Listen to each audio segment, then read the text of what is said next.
Hello ಮಕ್ಕಳೇ, welcome back to my channel.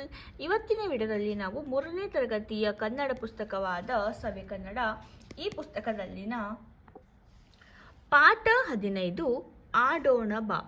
Okay, ಇದು ಭಾಗ 2ನೆಯ ಪುಸ್ತಕ, ಭಾಗ 2, ಅದರಲ್ಲಿನ ಪಾಠ 15 ಆಡೋಣ ಬಾ ಪಾಠ. ಈ ಪಾಠವನ್ನು ನಾವು ಇವತ್ತು ವಿಸ್ತಾರವಾಗಿ ತಿಳಿದುಕೊಳ್ಳೋಣ ಮಕ್ಕಳೇ. ಓಕೆ,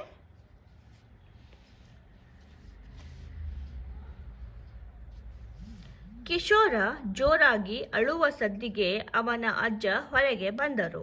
ಅಳಲು ಕಾರಣ ಏನೆಂದು ಕೇಳಿದಾಗ ಪ್ರಮೀಳಕ್ಕ ತನ್ನನ್ನು ಆಟಕ್ಕೆ ಸೇರಿಸಿಕೊಳ್ಳಲಿಲ್ಲ ಎಂದು ದೂರಿದನು.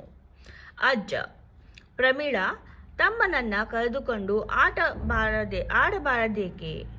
ಪ್ರಮೀಳ: ಅಜ್ಜ, ನಾನು ಕುಂಟೆಬಿಲ್ಲೆ ಆಡೋಕೆ ಪದ್ಮ ಬರುತ್ತಾಳೆ. ಕಿಶೋರನಿಗೆ ಕುಂಟೆಬಿಲ್ಲೆ ಆಡಲು ಬರುವುದಿಲ್ಲ. ನಾನು ಹೇಗೆ ಅವನನ್ನು ಆಟಕ್ಕೆ ಸೇರಿಸಿಕೊಳ್ಳಲಿ?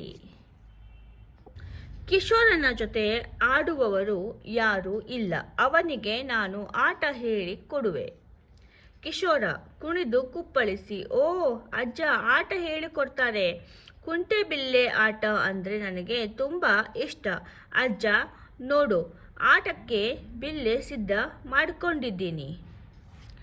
ಪ್ರಮೀಳ: ಕಿಶೋರ್, ಬಿಲ್ಲೆ ನಯವಾಗಿ ದುಂಡಾಗಿರಬೇಕು, ಇಲ್ಲವಾದರೆ ಕಾಲಿನಿಂದ ತಳ್ಳುವಾಗ ಗಾಯವಾಗುತ್ತೆ. ಆಟ ಆಡುವಾಗ ಅವಸರ ಮಾಡಬಾರದು. ಅಜ್ಜ: ಕಿಶೋರ್, ಅಕ್ಕ ಹೇಳಿದ್ದು ಸರಿ. ಅವಳ ಸೂಚನೆಯನ್ನ ಪಾಲಿಸಬೇಕು, ಆಯ್ತಾ? ಕಿಶೋರ್: ಆಯ್ತು, ಆದರೆ ಸೂಚನೆ ಅಂದ್ರೆ ಏನು? ಅಜ್ಜ: ಸೂಚನೆ ಅಂದರೆ ಏನನ್ನ ಮಾಡಬೇಕು, ಹೇಗೆ ಮಾಡಬೇಕು, ಏನನ್ನ ಮಾಡಬಾರದು ಅನ್ನುವ ಹೇಳಿಕೆಗಳು. ಈಗ ಹೇಳು, ಸೂಚನೆಗಳನ್ನು ಸರಿಯಾಗಿ ಪಾಲಿಸುತ್ತೀಯಲ್ಲವೇ? ಕಿಶೋರ್: ಆಯ್ತು ಅಜ್ಜ, ಈಗ ಕುಂಟೆಬಿಲ್ಲೆ ಅಂಕಣ ಬರೆಯೋಣವೇ? ಅಜ್ಜ: ಓಹೋ, ಕಿಶೋರನಿಗೆ ಎಷ್ಟು ಆತುರ! ಆಗಲಿ, ಗಮನವಿಟ್ಟು ಕೇಳು. ಮೊದಲು ನೆಲದ ಮೇಲೆ ಎಡಬಲಕ್ಕೆ ಹೊಂದಿಕೊಂಡಂತೆ ತಲಾ 4 ಚೌಕಗಳು ಬರುವಂತೆ 8 ಚೌಕಗಳನ್ನು ಬರೆ. ಎರಡೂ ಸಾಲಿನ ಕೊನೆಯ 2 ಚೌಕಗಳು ವಿಶ್ರಾಂತಿಗಾಗಿ ಇರುವ ಚೌಕಗಳು. ಇವುಗಳನ್ನು ಮೂಲೆಯಿಂದ ಮೂಲೆಗೆ ಬರೆದು ಗುರುತಿಸು. ಅಜ್ಜಿ ತಿಳಿಸಿದಂತೆ ಕಿಶೋರ ಖುಷಿಯಿಂದ ಅಂಕಣ ಬರೆಯಲು ತೊಡಗಿದ. ಪ್ರಮೀಳ ಅವನಿಗೆ ಸಹಾಯ ಮಾಡಿದಳು.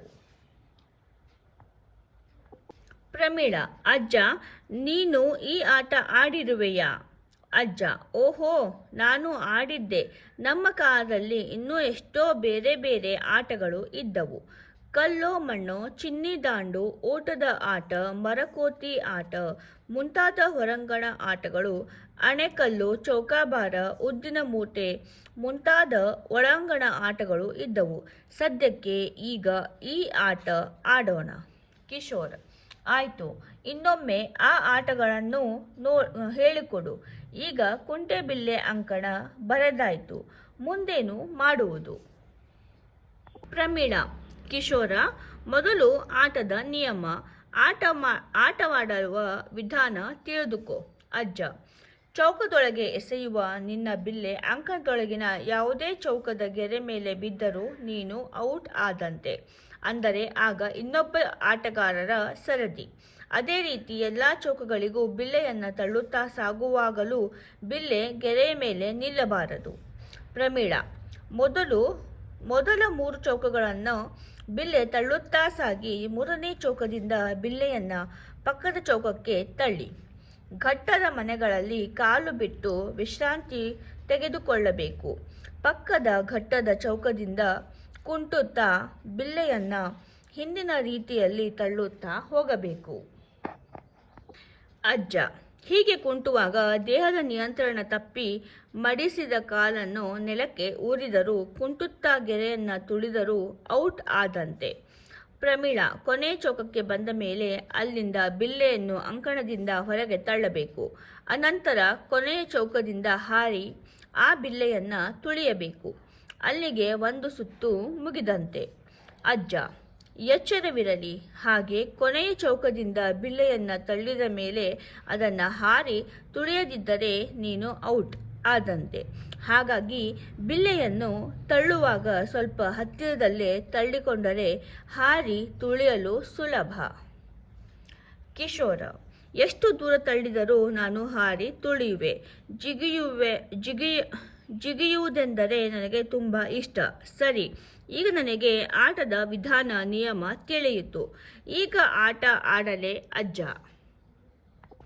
ಅಜ್ಜ: ಸರಿ, ಮೊದಲು ಅಂಕಣದ ಮುಂದೆ ನಿಂತುಕೋ. ಬಿಲ್ಲೆಯನ್ನ ಬಲಭಾಗದ ಮೊದಲನೆಯ ಚೌಕಕ್ಕೆ ಎಸೆದು ಸೂಚನೆಯಂತೆ ಆಟ ಮುಂದುವರೆಸು. ಅಜ್ಜನ ಸೂಚನೆಯಂತೆ ಕಿಶೋರ ಬಿಲ್ಲೆಯನ್ನು ಮೊದಲನೇ ಮನೆಗೆ ಎಸೆಯುವನು. ಕುಂಟುತ್ತಾ ಕಾಲಿನಿಂದ ಬಿಲ್ಲೆಯನ್ನ ಚೌಕದಿಂದ ಚೌಕಕ್ಕೆ ದೂಡುತ್ತಾ ಮೂರನೆಯ ಚೌಕದಿಂದ ಎಡಪಕ್ಕದ ನಾಲ್ಕನೆಯ ಚೌಕಕ್ಕೆ ದೂಡಿ ವಿಶ್ರಾಂತಿಯ ಘಟ್ಟಗಳಲ್ಲಿ ಕಾಲೂರಿ ವಿಶ್ರಾಂತಿ ಪಡೆಯುವನು. ಮತ್ತೆ ಕುಂಟುತ್ತಾ ನಾಲ್ಕನೆಯ ಚೌಕದಿಂದ ಬಿಲ್ಲೆಯನ್ನ ದೂಡುತ್ತಾ 5-6ನೆಯ ಚೌಕಕ್ಕೆ ಬಂದು ಅಲ್ಲಿಂದ ಹೊರಗೆ ದೂಡಿ ಜಿಗಿದು ಬಿಲ್ಲೆಯನ್ನ ತುಳಿಯುವನು. ಅಜ್ಜ: ಭೇಷ್ ಕಿಶೋರ, ತುಂಬ ಚೆನ್ನಾಗಿ ಆಡಿದ್ದೀಯ. ಮೊದಲನೆಯ ಸುತ್ತು ಇಲ್ಲಿಗೆ ಮುಗಿಯಿತು. ಕಿಶೋರ್: ಅಬ್ಬಾ, ಅಂತೂ ಒಂದು ಸುತ್ತು ಮುಗೀತು. ಎಷ್ಟು ಖುಷಿ ಆಯ್ತು, ಜೊತೆಗೆ ಸುಸ್ತೂ ಆಯ್ತು. ಅಜ್ಜ: ನೋಡಿದೆಯಾ, ದೇಹಕ್ಕೆ ವ್ಯಾಯಾಮ, ಮನಸ್ಸಿಗೆ ರಂಜನೆ ಪಡೆಯುವುದೇ ಈ ಆಟದ ಮುಖ್ಯ ಉದ್ದೇಶ.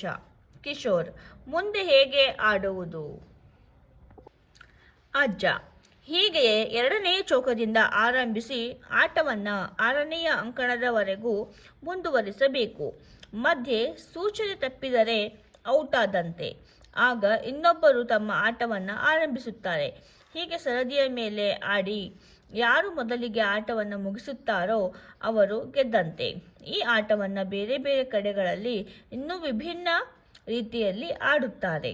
ಇಂದಿಗೆ ಇಷ್ಟು ಸಾಕು. ಈಗ ಅಕ್ಕಳ ಗೆಳತಿ ಪದ್ಮ ಬಂದಿದ್ದಾಳೆ. ಅವರಿಬ್ಬರು ಆಡಲಿ, ನಾವು ನೋಡೋಣ ಅಲ್ವೇ? ಕಿಶೋರ: ಆಗಲಿ ಅಜ್ಜ. ಪ್ರಮೀಳಾ, ಪದ್ಮ ಕುಂಟೆಬಿಲ್ಲೆ ಆಡತೊಡಗಿದರು. ಕಿಶೋರ ಖುಷಿಯಿಂದ ಆಟವನ್ನು ನೋಡತೊಡಗಿದ. ಮಕ್ಕಳೇ, ಇಲ್ಲಿಗೆ ನಮ್ಮ ಆಡೋಣ ಬಾ ಪಾಠ ನಾವು ಮುಗೀತು. ಅಂದರೆ ನಾವು ಓದಿದ್ವಿ. ನಾನು ನೆಕ್ಸ್ಟ್ ವಿಡಿಯೋದಲ್ಲಿ ಈ ಆಡೋಣ ಬಾ ಈ ಪಾಠದ ಪ್ರಶ್ನೋತ್ತರಗಳು ಹಾಗೂ ಭಾಷಾಭ್ಯಾಸದ ನೋಟ್ಸ್ ನಿಮ್ಮ ಜೊತೆ ನಾನು ಶೇರ್ ಮಾಡ್ತೀನಿ ಮಕ್ಕಳೇ. ಓಕೆ, ನಿಮಗೆ ಆ ವಿಡಿಯೋ ಬೇಕಾದಲ್ಲಿ ನೀವು ಏನು ಮಾಡಬೇಕು, ಆದಷ್ಟು ಬೇಗ ನಮ್ಮ ವಿಡಿಯೋನ ಸಬ್ಸ್ಕ್ರೈಬ್ ಮಾಡ್ಕೊಳ್ಬೇಕು. ಸಬ್ಸ್ಕ್ರೈಬ್ ಮಾಡ್ಕೊಳ್ಳೋದ್ರಿಂದ ಯಾವುದೇ ವಿಡಿಯೋನ ನಾನು ಅಪ್ಲೋಡ್ ಮಾಡಿದಾಗ ನಿಮಗೆ ನೋಟಿಫಿಕೇಶನ್ ಬರುತ್ತೆ. ಆದಷ್ಟು ಬೇಗ ನೀವು ನಮ್ಮ ವಿಡಿಯೋಸ್ನ ನೋಡ್ಬೋದು. ಹಾಗಾದರೆ ಮತ್ತೆ ಸಿಗೋಣ ಆಡೋಣ ಬಾ ಪಾಠದ ಪ್ರಶ್ನೋತ್ತರಗಳು ಹಾಗೂ ಭಾಷಾಭ್ಯಾಸದ ನೋಟ್ಸ್ದೊಂದಿಗೆ. ಅಲ್ಲಿವರೆಗೂ ಮಕ್ಕಳೇ, ಟೇಕ್ ಕೇರ್, ಬಾಯ್ ಬಾಯ್.